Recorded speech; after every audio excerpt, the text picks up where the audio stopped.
Assalamualaikum warahmatullahi wabarakatuh. Waalaikumsalam warahmatullahi wabarakatuh. Alhamdulillah, podcast yang kedua kali sama Cak Idris ini masih dalam membahas politik. Kemarin pada pertemuan pertama kita membahas tentang pilkada di Jakarta. Nah, ini pada pertemuan kedua ini saya sama Cak Idris ini di YouTube Muhammad Farid Videos akan membahas tentang pilkada di Provinsi Banten.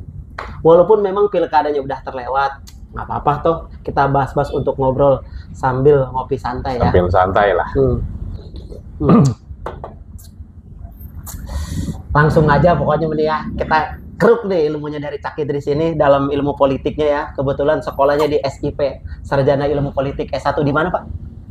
Di UMJ. UMJ, Universitas Muhammadiyah Jakarta. Pertanyaan pertama, ini kan temanya Pilkada Banten ya, 2024 kemarin, sekarang emang udah masuk 2025 Januari ini. Pertanyaan pertama yaitu, kenapa Pak tuh Ibu Airin segitu surveinya banyak di mana-mana untuk menang, bisa kalah oleh Pak Andra Soni? Nah, simple. Ini sebetulnya fenomena yang bisa dikatakan menarik, bisa juga dikatakan sesuatu yang menjadi pembelajaran bagi kita semua. Pertama, Airin memang diuntungkan secara popularitas karena sudah memimpin Tangsel 2 periode.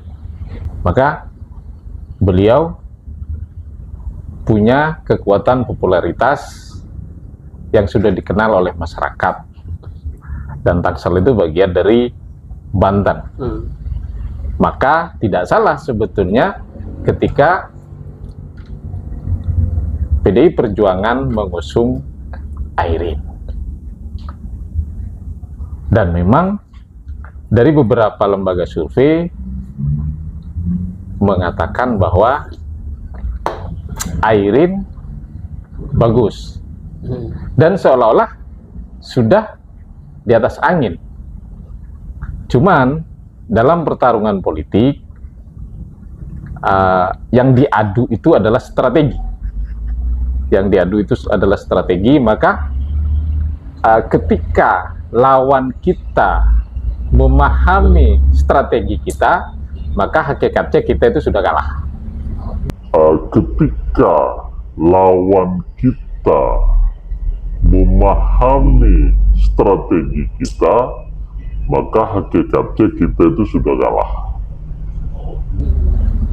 Itu dalam politik.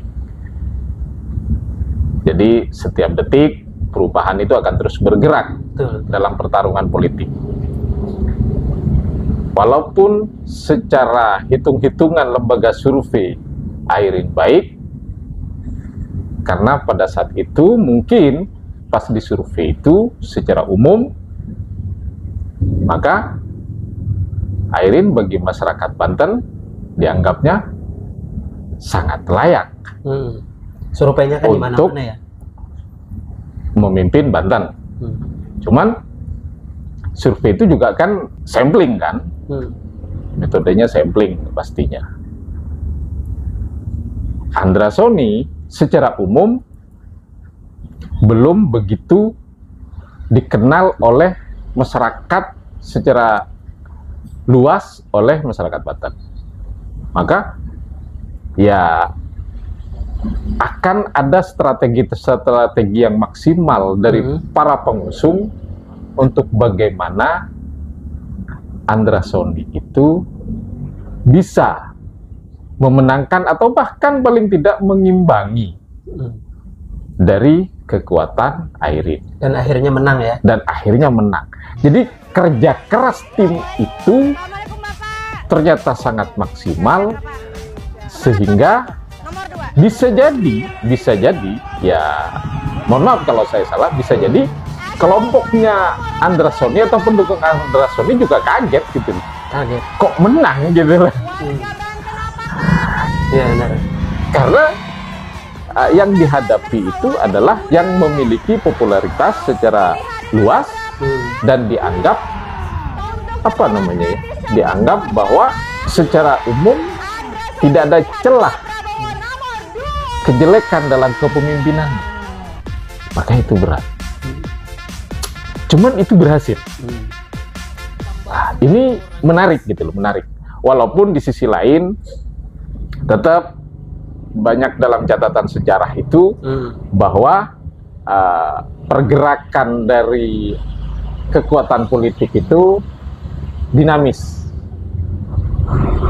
sehingga itu menjadikan bahwa pergantian kekuasaan itu terus bergulir, dan itu tercatat dari sejak pada zaman kerajaan. Jadi kerajaan-kerajaan yang besar pun ada masanya. Ada masanya ya? Ada masanya. Apakah itu karena kekuatan alam atau karena memang secara kasat mata bisa kita baca, artinya ada konflik secara internal yang tidak naik ke publik gitu kan, yang menyebabkan kekeroposan di dalam. Kita masih menduga-duga untuk konteks itu. Tapi yang jelas, pertama, saya secara pribadi mengapresiasi kepada Bapak Andrasoni dan timnya Bisa menang ya? bisa menang Di Provinsi Banten di Provinsi ini Banten. jadi Gubernur Banten. Selamat, dan mudah-mudahan bisa membawa Banten Amin. ke arah yang lebih baik. Qabul al-Fatihah. Amin. Paling tidak itu. Karena kami pun sebagai orang Banten berharap banyak atas perubahan-perubahan yang besar terhadap wilayah Banten. Siap. Itu balik gambaran umumnya. Sederhana itu. Itu tadi sudah terpaparkan pertanyaan saya. Bu Airin dengan begitu surveinya di mana-mana untuk menang, ternyata bisa kalah juga oleh Bapak Andrasoni. Tadi jawabannya sudah dipaparkan oleh Cak Idris. Sekarang pertanyaan kedua. Nih pertanyaan kedua Cak nih. Siap. Sambil ngerokok dulu. Iya. Kan Bu Airin ini kan dari keluarganya almarhum Abah Hasan, jawaranya Banten. Nah, biasanya kan kursi gubernur pemerintahan Banten ini kan didudukinya oleh keluarga dari Abah Hasan.